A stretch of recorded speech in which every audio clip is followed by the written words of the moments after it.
Voilà, bien le bonjour les amis, on se retrouve aujourd'hui pour une petite review. Ça faisait longtemps? Non, ça fait pas longtemps. Bref. Parce que figurez-vous que depuis le temps que je fais des reviews, il y a un élément pourtant primordial et que j'ai tout le temps avec moi, que j'ai jamais reviewé. C'est quand même dingue, non? Il s'agit tout simplement de mon jean. Je pense que sur toutes les vidéos que j'ai faites, sauf la nocturne d'Anglois, parce que il faisait tellement froid là, mi-février, que j'avais mis le pantalon qui tient chaud. Mais bref, je vous présente donc au bout de 2 ans de loyaux et services. On va la refaire. Je vous présente donc au bout de 200 loyaux. Non mais je vais y arriver. Je vous présente donc au bout de 2 ans de bons et loyaux services.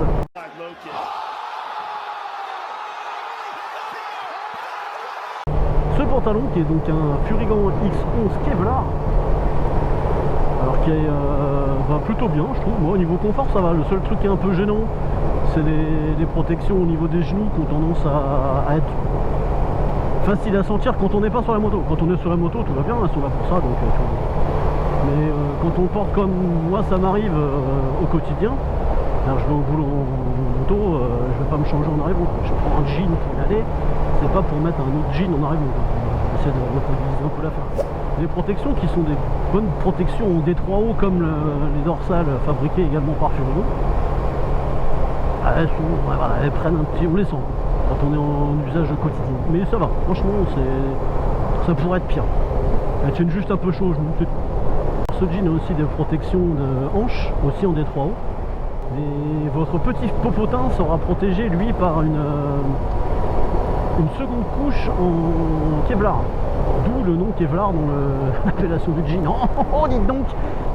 Donc écoutez, moi j'ai pas grand chose à rajouter sur ce jean.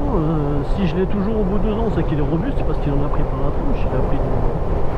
Il a pris des gros coups de chaud, des gros coups de froid, il a pris la pluie, il a pris etc. Un peu de sable, parce que j'ai fait des expéditions, les routes n'étaient pas forcément nickel. Au boulot, j'ai déjà fini à 4 pattes ou à genoux pour bricoler sous un véhicule, donc ok, c'est là que les protections de genoux sont pratiques au boulot. Mais non, rien à redire, ce jean il est excellent. Vous trouverez chez n'importe quel revendeur de vêtements et accessoires moto. Niveau tarif, ça sera à peu près partout pareil. Je crois qu'on tourne dans les 160 ou 180 euros, je ne sais plus. Je vérifierai, je vous mettrai l'info sûre et certaine sur l'écran là maintenant tout de suite. Si, j'ai oublié de préciser, je reviens sur... Là vous voyez, on est en mi-mai, il fait une quinzaine de degrés, ça va très bien. Plein été quand il fait canicule, j'avoue que on se passerait bien d'avoir un jean aussi épais.